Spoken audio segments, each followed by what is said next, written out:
साधु सन्त जे अच्छा शिष्य मैंने गुरु को मान ना को आश्रम को जीव देखिए से शिष्य मैंने खाई पीकी थे सीना गुरु को से मान ना ना भक्ति कर एक अवस्था पलि आ गुरु को तुच्छ भाव कहवाटा समाज भितर धीरे धीरे पशिगला गुरु को देवता बोली भावुले गुरु को नमणिब नर गुरुटी साक्षात ईश्वर मुई बसई गुरु देहे मोठारू गुरु भिन्न नुहे कृष्ण कहले तुम गुरु को पूजा कर मुई तुम गुरु को भीतर रही पूजा ग्रहण करी मुई बसई गुरु देहे किंतु वर्तमान सेमती भावना लोकों भीतर आ ना किंतु वर्तमान देखा गले किसी मुखाधारी गुरु साजिचंती से माने शोषण कर समाज को शोषण करने निजर प्रतिष्ठा लालसारे स्वार्थ हासिल करवा निजर प्रतिष्ठा केमती हम निजको समस्ते जानतु बस बस तांको बहुत लोक गुरु भाव में मानतु निजर आत्म बड़ीमा ए अवस्था को जो पलि आसिले भागवत से कृष्ण कही उद्धव को कहले उद्धव देखे तू समस्त को गुरु बोलिकी मैंने विश्वास कर जेवण गुरु ए जगते अर्थ को बुझाए अनर्थे निंदित अज्ञान वचने न घटे शास्त्र अनुमाने से गुरु वाक्य कार्य किस निष्फल तार उपदेश ता उपदेश किसी मूल्य ना गोटे पत्थर रे डंगाटे तैयारी करी तमें जदि नदी रे पारिबा इच्छा कर शंकराचार्य से कथा कहले पाषाणी क्रियते नौका सेमती जेमती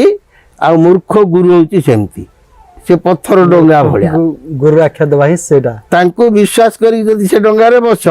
गुरु भी बुड़ीबे आ तमे भी बुड़ीबो से बुड़ीबे ये श्री रामचंद्र देव होइथिबो राजत्व जेते शांत भक्त थिबे सब गुप्त न रहिबो सेकाले न रहिबो काहारी टेकरे मन तर्की थिबु 33 अंकरे मन तर्की थिबु 33 अंक अच्छा दया धर्म कहा हृदय रहिबो नाही पुत्र भारी जंकु छाड़ी जीवे पढ़ाई अधे मरिबे पड़ी अधे खाइबो बुढ़ी बाड़ी बसंत रोग काहू आसिबो माड़ी अजणा रोग मान जीवटी माड़ी माड़ी बुड़ीबो भक्तंक भेकरे मन तर्की थिबु 33 अंकरे आ भीम भाई लिखिथिले अजणा भूताणु आसीबो कोरोना विषय रे हाँ कोरोना ना तो लिखी ना किंतु अजणा भूताणु आसीबो अच्छा से बुलिकी चारिआडे ग्रास करिवो तो ए जोरा कोरोना आसी सारलानी सेटा ना आगु कपि आहुरी अजणा रोग आसुची आगु को आसो बोलिकी वर्तमान देख एबे सुधा आमर जो पूर्व शंकराचार्य थिले से कथाटी कहूथिले वायुमंडल रे जेते भूताणु अछंती क्षतिकारी भूताणु से माने विभिन्न कारण वायुमंडल ऊर्धरे बहुत ऊर्धरे से माने रहंती मात्र 4% भूताणु पृथ्वी पृष्ठ को सुधा आछंती अच्छा 4% भूताणु आछंती माने हारारी 100 रु 4 अच्छा 100 जदि हम धरिया 100 रु मात्र 4% पृथ्वी पृष्ठ आछंती अच्छा रोग करौछंती एमती अनेक भूताणु अछंती जो माने आसीबे आ तांको पे कौन औषध तैयारी भी परिबा नाही अच्छा अच्छा अच्छा अच्छा माने डॉक्टर माने भी से रोगर निदान करि परिबे नाही कोला चिंता करी के अनान करी कोला बेलकु से डॉक्टर माने आगे मर जाईथि अच्छा अच्छा एते घातक रोग हां जे एमती बहुत भूताणु वायुमंडल रे अछंती कोरोना ता भीतर गोटे मात्र अच्छा सेमते अनेक भूताणु आसीबे आ तापरे माने जो कहउछन्ती हमें रोग को निदान करी भलो कर दबा कंट्रोल करिवा से भूताणु मानकर गोटे स्वभाव जे तुम देख जदि ता अनुपात गोटे मेडिसिन तुम बाहर कर देल से देखिए जे से माने प्रतिरोध हो जाउछन्ती माने वंश बढ़ई पारुनांती से माने तांको बदलै देबे निजको बदलै देबे अच्छा म्यूटेशन जोटा कहंती हां बदलै देखि से आ गोटे प्रकार भूताणु को तैयारी कर देबे जो गुडा के सहित ये औषध ए औषध ता सहित किछ लिंक नथिबो काम करबो नाही से काम करबानी अच्छा श्रीक्षेत्र पुरी विषय रे कोन लिखिसंती संत कवि भीम भाई तो तांकर पद्मकल्प गोटे बही अच्छी से पद्मकल्प लिखिछंती ଯେ କିଛି ଭୋଗ କଳିଯୁଗ ଅନ୍ତେ ରାମ ହରି ନଦୀ ନଦୀ ଆଜି ନବଦ୍ୱୀପ ପୁଣି କଳି ପାପ ଭାରା ହୋଇଲେ ପ୍ରବଳ ଅଜନି ସମ୍ଭୂତ ହେବେ ବୁଦ୍ଧ ଅବତାର ତହୁ କିଛି ଦିନ ସବୁ ଯିବେ ନିଜ ଧାମ ତାଙ୍କ ପଛେ ଲୁପ୍ତ ହେବ ନାମ ଯେ କୀର୍ତ୍ତନ ପୁଣି କଳି ପାପ ଭାରା ହୋଇବ ପ୍ରବଳ କଳିର ଭାରା ପୁଣି ବଢିଯିବ ଏମାନେ କେହି ରୋକି ପାରିବେନି ଚୈତନ୍ୟ ଆସିବ ବୋଲିକି ଲେଖିଛନ୍ତି ଚୈତନ୍ୟ ରୋକିପାରିବେନି ବୁଦ୍ଧ ଆସିବେ ରୋକିପାରିବେନି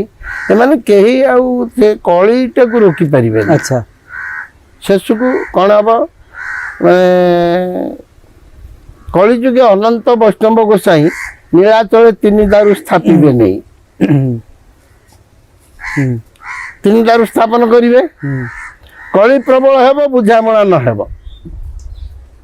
କଳି ପ୍ରବଳ ହେବ ବୁଝାମଣା ନ ହେବ ମାନେ ଏଭଳି ସ୍ପଷ୍ଟ ଲେଖିଛନ୍ତି ଯେ କଳି ଯେତେବେଳେ ପ୍ରବଳ ହେବ ସେଗୁଡ଼ା ବୁଝାମଣା ହେଇପାରିବ ନାହିଁ ନହେଲେ କ'ଣ ହେବ କଳକି ରୂପରେ ପ୍ରଭୁ ହେବେ ବାହାର ଶେଷକୁ ମାନେ ବିନାଶ ଏକମାତ୍ର ପଥ ବିନାଶ ରୂପ ଧରିକି ପ୍ରଭୁ ନିଜେ ବାହାରିବେ ସଂହାର ଲୀଳା ଆରମ୍ଭ ହେଇଯିବ ଆଚ୍ଛା ଏଇଟା ଭୀମ ଭୋଇ ବି ଏଟାକୁ ସ୍ୱୀକୃତି ଦେଇଛନ୍ତି ମହାପୁରୁଷଙ୍କର ମହତ ବାଣୀକୁ ମଧ୍ୟ କଳିଯୁଗେ ଅନନ୍ତ ବୈଷ୍ଣବ ଗୋସାଇଁ ଅନନ୍ତ ବୈଷ୍ଣବ ବୋଲି ଲେଖିଛନ୍ତି ଯୋଉ ଅନନ୍ତ ମହାରଣା ଯାହାକୁ ଜଗନ୍ନାଥଙ୍କୁ ତିଆରି କରିଥିଲା ବୋଲି କହନ୍ତି ତାଙ୍କ ଉଦ୍ଦେଶ୍ୟରେ ସେ ଲେଖିଛନ୍ତି ଆଚ୍ଛା କଳିଯୁଗେ ଅନନ୍ତ ବୈଷ୍ଣବ ଗୋସାଇଁ ନୀଳାଚଳେ ତିନି ଦାରୁ ସ୍ଥାପିଲେ ନେଇ ସେଟାକୁ କିଏ ମଣିଷ କରିନି ସେ ଅନନ୍ତ ବୈଷ୍ଣବ ଗୋସାଇଁ ଯିଏ ସେ ହିଁ ତିଆରି କରିକି ତିନି ଦାରୁକୁ ସ୍ଥାପନ କରିଥିଲେ ମଣିଷ କରିଥିଲେ ତ କବାଟ ଖୋଲିଲା ବେଳକୁ ତା ଭିତରେ ମଣିଷଟା ଥାନ୍ତା କି ମରିକି ଥାନ୍ତା ଶୂନ୍ୟ ଘରଟା କେମିତି ଥାନ୍ତା ଅନନ୍ତ ବୈଷ୍ଣବ ଗୋସାଇଁ ନୀଳାଚଳେ ତିନି ଦାରୁ ସ୍ଥାପିଲେ ନେଇ କଳି ପ୍ରବଳ ହେବ ବୁଝାମଣା ନହିବ କଳଙ୍କି ରୂପରେ ପ୍ରଭୁ ହେବେ ବାହାର କଳଙ୍କି ରୂପ କହିଲେ ବିନାଶ ରୂପ ଶେଷକୁ ଯେତେବେଳେ ନ ହେବ ଠାକୁରଙ୍କୁ ବି ଲୋକ ମାନିବେନି ନ ମାନିଲେ ଶେଷକୁ ଦରକାର ପଡ଼ିବ ବିନାଶ ବିନାଶ ଆବଶ୍ୟକ ପଡ଼ିବ ଯେତେବେଳେ ସବୁ ବାଟ ବନ୍ଦ ହେଇଯିବ ମାତ୍ର ଗୋଟିଏ ଥିବ ବାଟ ବିନାଶ ଆଚ୍ଛା ସ୍ପଷ୍ଟ ଏକଥା ମଧ୍ୟ ଲେଖିଛନ୍ତି ଖଣ୍ଡାଏ ଜନ୍ମିବ ନେମାଳ ମଠରେ ଦୁଷ୍ଟଙ୍କୁ ମାରିବା ପାଇଁ କ୍ଷିତି ମଧ୍ୟ ଅନାଦି ରାଜା ହୋଇବେ ବ୍ରହ୍ମାଣ୍ଡ ସାଧି ଯେ ଅନାଦି ପୁରୁଷ ସେ ଯେ ବଳଦେବ ବୋଲିକି ଯାହାକୁ କହୁଛନ୍ତି ଶେଷ ଦେବ ଯେ ତାଙ୍କ ପାଇଁ ଗୋଟେ ଖଣ୍ଡା ନେମାଳ ମଠରୁ ସୃଷ୍ଟି ହବ ଆଚ୍ଛା ସେ ନେମାଳ ମଠରୁ ସୃଷ୍ଟି ହେଲେ କ'ଣ ହବ ଓଡ଼ିଶାର ନରସାଇଁ 30 ଅଙ୍କରେ ଯିବେ କାଟ ପାଇ 30 ଅଙ୍କରୁ ଓଡ଼ିଶାରେ ରାଜା ରହିବେନି ଆଉ କେହି ରାଜ ଶବ୍ଦ ବି ରହିବନି 30 ଅଙ୍କରେ ବଳଦେବଙ୍କ ହାତକୁ ଯେତେବେଳେ ସେ ଖଣ୍ଡା ନେମାଳ ମଠରୁ ଯିବ ସେତେବେଳେ ଇଏ ଯେଉଁମାନେ ଆଧୁନିକ ସାଜ ସରଞ୍ଜାମ କହୁନାହାନ୍ତି ବୋମ୍ ଠାରୁ ଅନ୍ୟାନ୍ୟ ଠାରୁ ଯେତେ କ୍ଷେପଣାସ୍ତ୍ର ଆଧୁନିକ ଯୋଉ ବୈଜ୍ଞାନିକ ଅସ୍ତ୍ରଶସ୍ତ୍ର ଏଗୁଡ଼ାକ ଆଉ କାମ କରିବ ନାହିଁ ତ ମହାପୁରୁଷ ଯୋଉରା ପଞ୍ଚସଖା ମାନେ ବି ଲେଖିଛନ୍ତି ବୈଜ୍ଞାନିକ ଯନ୍ତ୍ର ଅଚଳ ହେବ ଅଚଳ ହେଇଯିବ